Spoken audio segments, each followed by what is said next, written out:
Suspense, which is usually heard at this hour on Thursday nights, is taking its customary summer holiday. Suspense returns to the air 6 weeks from tonight on Thursday, September 1st.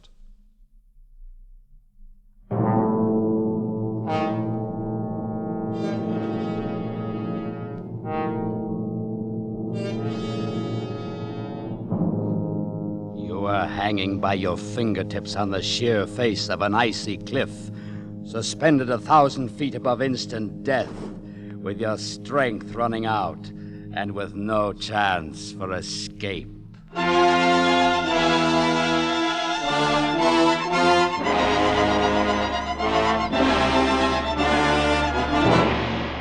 We offer you Escape, designed to free you from the four walls of today for a half hour of high adventure.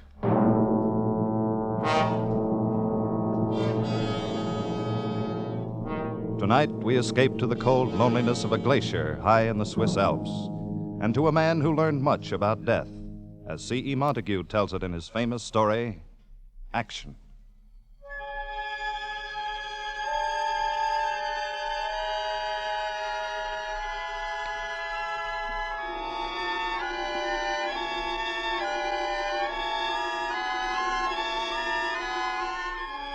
High in the Swiss Alps, well above 12,000 feet, a man clings with desperation to the frozen glass wall of the Chaliot Glacier. Hands and feet jammed into shallow steps, chopped in the iron-hard ice. A cold wind drives a spray of dusty sleet along the overhanging wall, and the sun has fallen away among the crags to the west. Darkness lies 1 hour ahead. The man has climbed with painful care 1,000 feet up the glacier's face from the broken moraine at the foot, and has moved now onto the underside of a great bulge in the ice, a part of the wall which breaks out beyond the perpendicular. And the man is forced to hang from slots cut by his axe, such as a sloth hangs from a tree branch. 12 more feet lie between him and the brow of the overhang, 6 more steps to be chopped out with the axe. And 1,000 feet of void space waits beneath him. The man is unable to lift his heavy axe for even one more stroke. He is tired, and he is 52 years old. No experienced mountaineer would ever attempt the west face of the Chaliot Glacier, and yet this man is an experienced mountaineer. And why? Why? What strange events have conspired to bring him along the path of his life and leave him hanging now, in peril, on the brink of eternity? Through what shadows has that path led him? And where are those who saw him pass? Can we ourselves move along it, move back step by step against the river of time, move backward along the life path of Christopher Bell?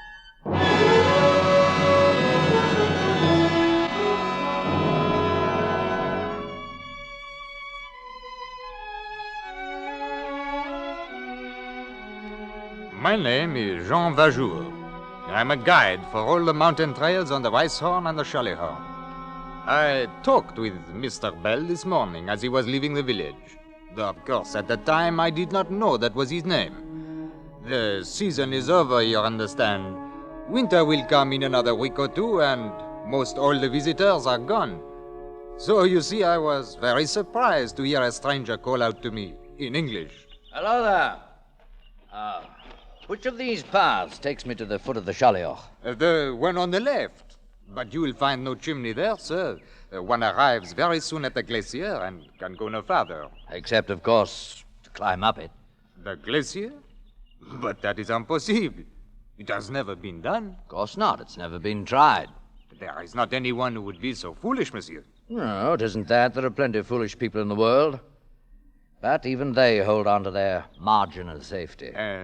Margin of safety? Yes. The difference between the point where a man thinks he's reached his limit and the point where that limit really is. I'm afraid I do not understand this. All right. Take a mountaineer such as yourself. Uh-huh. You look at a slope and you estimate the effort needed to climb it. Yes. Then you estimate your own endurance. And if there isn't a good size safety factor, just don't make the climb. But it would be foolish not to do so.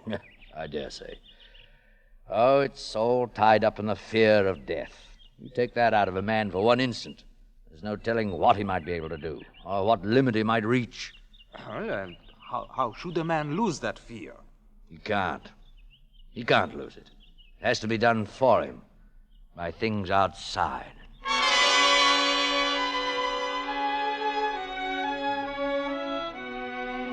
He turned and left me then, this Mr. Bell, and walked up the path towards the glacier. That was early this morning, and I did not see him again. His talk with me made no sense, and I could not understand what he meant to do or why he was going to do it. I remember thinking, what a strange man. But I really know nothing more about him. I believe he arrived in the village only last night and took a room in the Zinal Inn.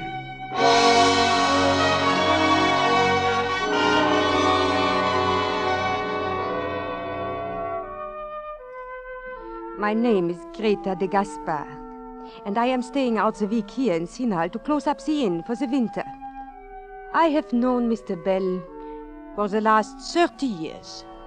Always before he came in the summer season for the climbing, and I was most surprised when he arrived last night. I opened one of the rooms and I found something for him to eat, and then later we sat and talked in front of the fire in the big empty lounge. Now, this is very good coffee, Madame Gaspard. Thank you, Mr. Bell. Had you let me know you were coming, I would have had everything ready for you, just like all the other times. Like all the other times. Now, this one's a little different, Madame Gaspard. You might call it a special visit. Oh, it is all so different now from the old days. Then it was you and your madame would come here, and it was Gaspard and I. And the summers seemed to last forever. I thought everything would last forever when she was alive. Now I'm really alone in the world. As am I. And it is not good to be alone. It gives one no reason for living. But there may be stronger reasons for not wanting to live. Is there something troubling you, Mr. Bell? No, not now. There may have been, but not now. Well, I shall be leaving quite early in the morning for a climb, so I think I'll go on to bed. Good night, Madame Gaspard. Mr. Bell left the inn this morning before I wakened, and I have not seen him again. I have never known him to act so strange before. I have no idea what the reason is or what he may be planning to do, but I am sure something is troubling him. Perhaps it may be something connected with his business in London.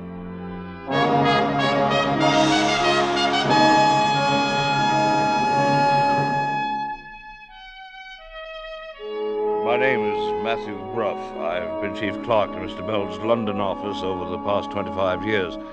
I've always found him to be a considerate and dependable employer.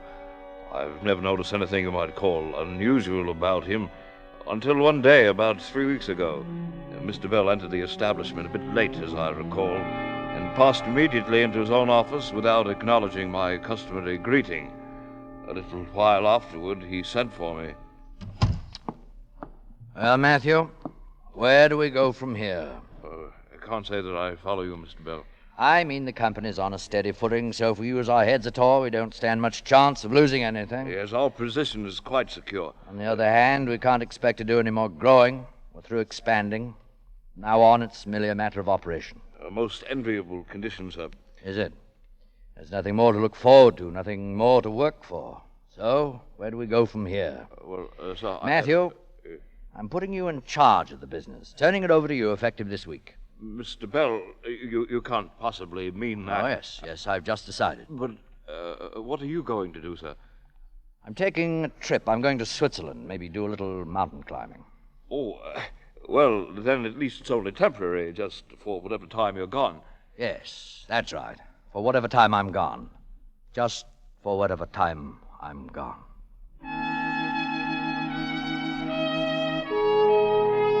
Before the end of the week, he had arranged all the necessary papers and had left London. I haven't heard a word from him since, though I presume he's somewhere in Switzerland. Actually, however, I haven't the faintest idea where Mr. Bell may be right at this moment.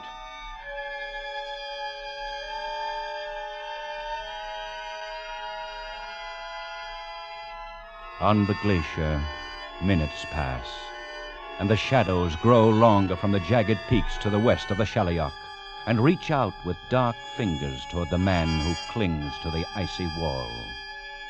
The man's thoughts have grown as unwieldy as the heavy ice axe gripped in his hand. He keeps trying to remember that he is Christopher Bell, a human being, and not a part of this free and empty space.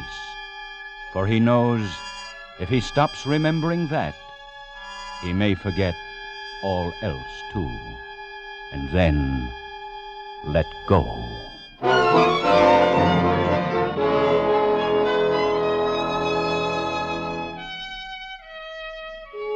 There's been no reason for trying to locate Mr. Bell, since nothing of any importance has occurred during these 3 weeks. I'm sure he's quite all right. Only one thing still puzzles me a bit. The remarkable change in him on that morning 3 weeks ago. I'd never heard him talk like that before. And whatever the reason for it, I'm quite sure it was something that happened that morning before he came to the office.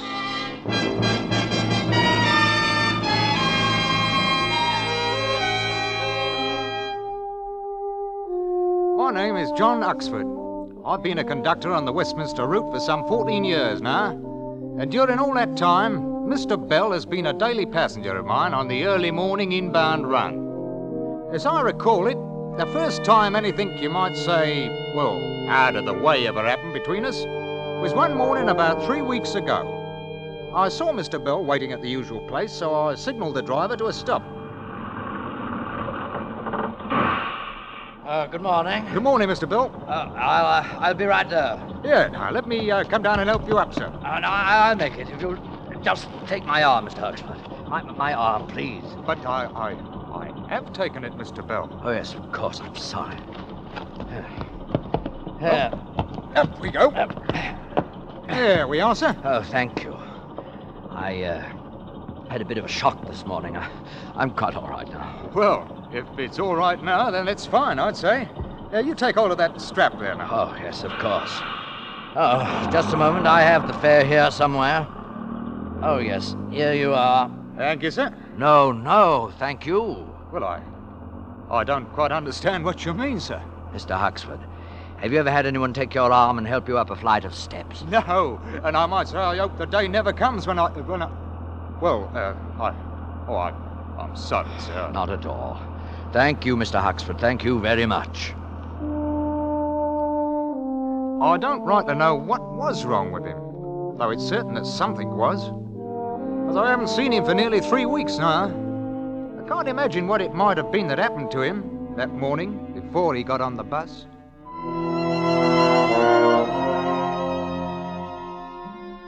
My name is Jenkins, and I've been Mr. Bell's personal valet for the past 12 years and 7 months. The master is traveling somewhere on the continent just at present. Been gone something over 2 weeks now. Decided rather suddenly, I believe. In fact, I rather think something happened one morning about 3 weeks ago that caused him to make up his mind, though I really haven't the faintest idea what it might have been. I can remember noticing a very strange look on his face when he came down to breakfast that morning, but I thought nothing of it at the time. Good morning, Jenkins. Good morning, sir. I trust you had a pleasant night's rest. Oh, yes, I did. Thanks, Jenkins. You'll be having the usual orange juice, toast? No. I want nothing except some coffee. Very well, sir. I'll bring it right away. I can't let him find out. I can't let anyone find out about it. Maybe it's a little better now. Maybe it's going away. Maybe I'm giving it too much importance. No, it's still there, that same lack of feeling, clear down the whole right side of my body. There. I can move my arms, my leg, all right. There's no feeling in them. They're numb. It It's simply that at 52 years of age, I've had a light stroke. Your coffee, sir. Oh, thank you, Jenkins. Would you care for something more, sir? No, that's all. If you'll pardon me, sir, you don't seem quite yourself this morning. I do hope you're not ill. Oh, no, I'm quite all right, Jenkins. I hope you won't mind my saying this, Mr. Bell, but you don't take very good care of yourself anymore. Oh, now, Jenkins. It's been years now since you had a checkup, sir. Not since the mistress passed away, in fact. I'm quite all right, Jenkins. I'm quite all right. Then I'm relieved to hear it, sir. I'll bring your paper now. Good Lord. Is this what a man slaves his life away for, to end up helpless, dependent upon others, to be wheeled about, put out in the sun, taken in, like some great fat larva? Oh, it's disgusting. But I've got to face it. This stroke is the first warning. There'll be others, worse ones. And in a short time, I'll be helpless. Oh, there must be some way out. Not suicide, but some way. There's got to be some way.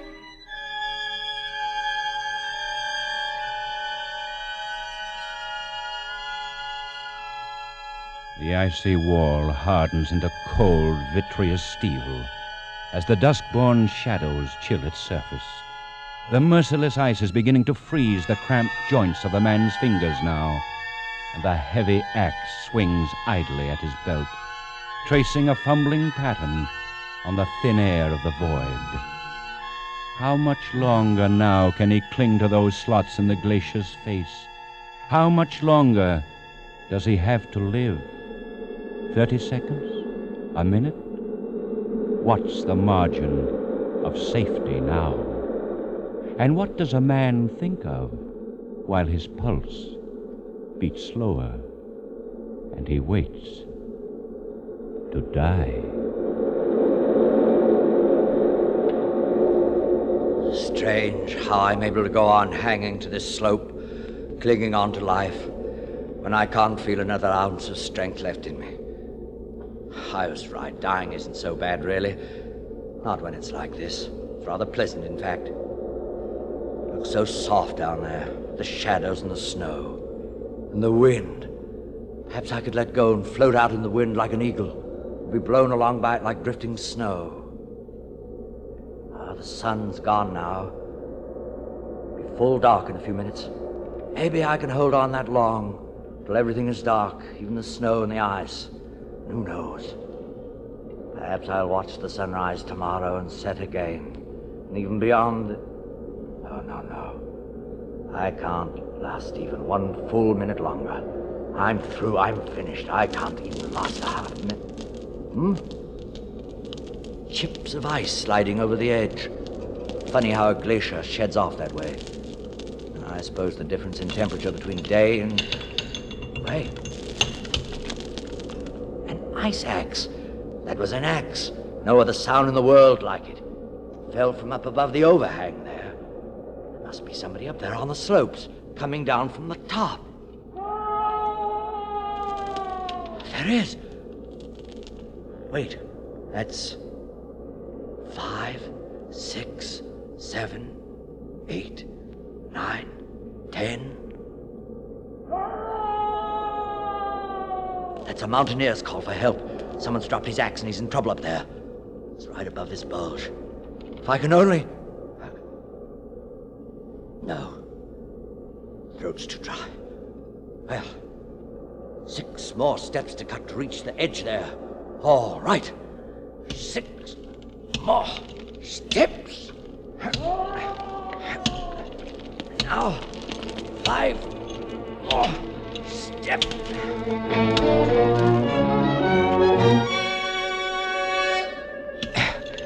That just about does it. The last step. Cut the rope and let me go. There's no use in both of us going. Good Lord. It's a woman. Hold on there. I'll be with you in a minute. Hey, somebody's coming. There's someone down here.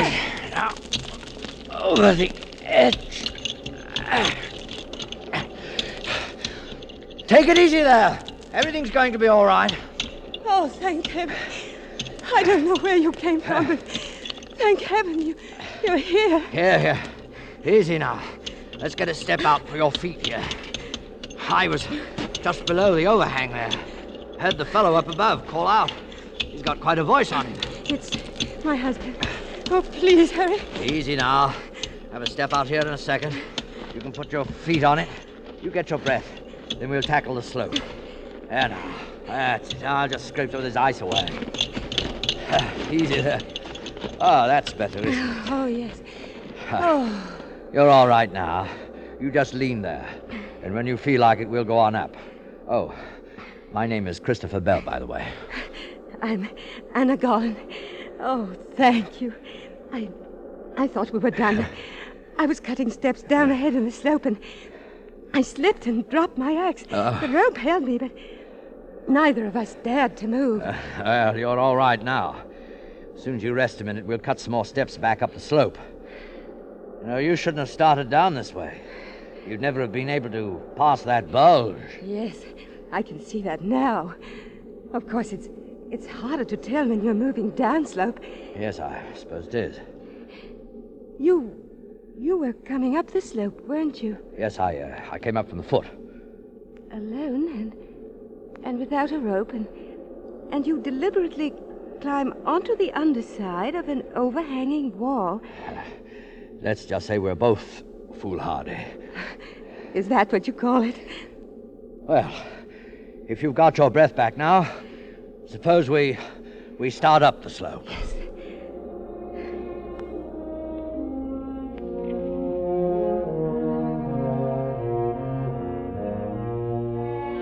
My name is Theodore Gollin, and I am the husband of the woman who slipped and fell on the wall of the glacier. I'm a physician, formerly of Harley Street, London. I've practiced in Paris for several years now. I met Mr. Bell when he and my wife reached the ice ledge where I stood waiting above them. I was not immediately aware of his trouble, but found out about it a short time later, when we reached the rest hut at the top of the ridge. While my wife heated water for tea at the far side of the room, Bell and I fell into a much more personal conversation than strangers normally do. This sometimes happens when people have been very close to death.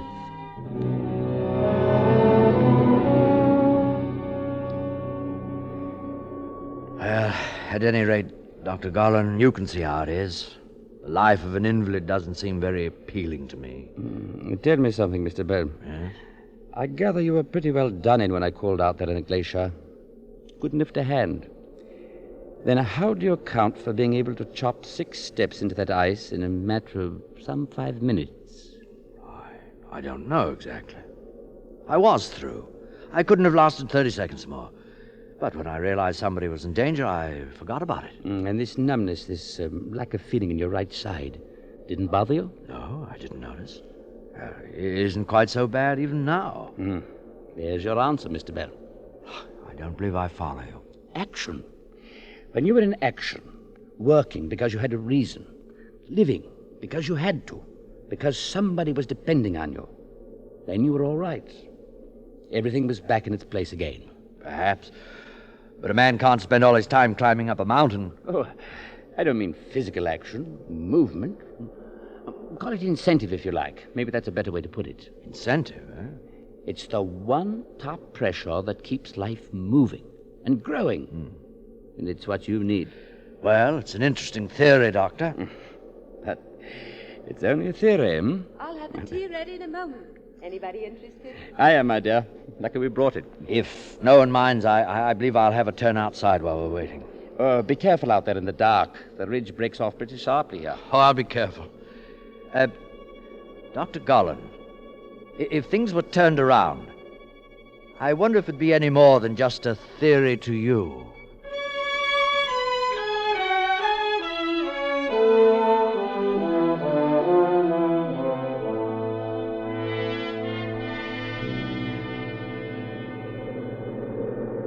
Mr. Bell, where are you? I'm over here, Mrs. Gollin.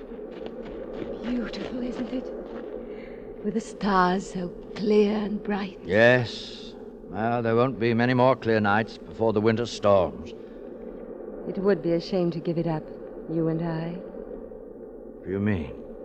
I've got to say this quickly. We're not the kind to commit suicide, you and I. What? You deliberately climbed into a dead end out on that glacier. And, I did the same thing. I went ahead and I picked the route down that slope. Sure. No, wait. In 30 seconds, I would have cut myself loose from that rope. Oh, we went to an awful lot of trouble so we wouldn't have to call it suicide. You? But why? I have a brain condition. There's no point in going into it, but it's incurable. Sooner or later, at any moment, I shall go blind. Oh, no. My husband doesn't know about it, and I don't want him to know. I'll make a bargain with you. What sort of bargain? I'm not brave, really. To go on living, I need something to cling to. I need to know all the time that there's someone else with courage, too. Mr. Bell, I'll go on living if you will. I'd say you're amazingly brave. If I were, I could do it alone, without having to make myself dependent on you and on your courage. That sort of thing would work both ways. I wouldn't dare let you down. Nor could I you. Do you want to make that bargain? Shall we go on living, Mr. Bell? As I said before, I am Dr. Theodore Gullen. And I met Mr. Bell some 3 hours ago on the Shalioch Glacier. At the moment, he's outside the hut a few yards away, talking to my wife. I can hear the sound of their voices, but I can't make out the words. However, I know what they're talking about and what his answer will be. My wife and I discussed that before she went to join him. You may have heard of my wife, incidentally, though it would likely have been under the stage name she uses in the Paris theater.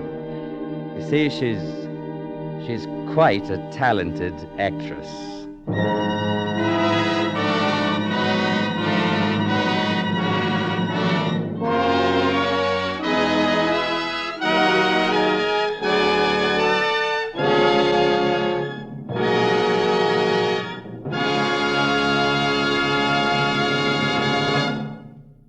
Escape is produced and directed by Norman MacDonald. Tonight we have presented Action by C.E. Montague, adapted for radio by Les Crutchfield. Featured in the cast were Joseph Kearns as Mr. Bell, with Maria Palmer, Wilms Herbert, Ben Wright, Jeff Corey, Tudor Owen, and Bill Johnstone. Special music arranged and conducted by Wilbur Hatch.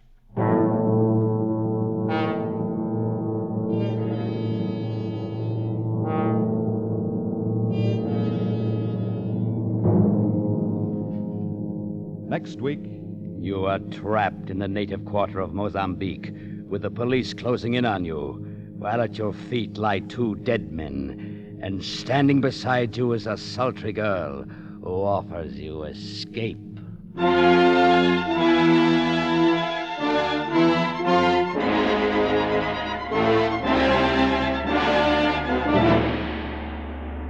Next week, we escape with a gripping story by Percival Gibbon entitled Second Class Passenger. Be with us next week at this same time when once again we offer you Escape.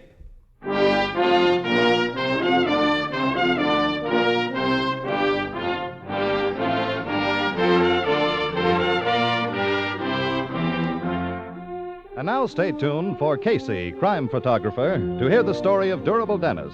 It'll be along in just a few moments on most of these same CBS stations. This is Tip Corning speaking.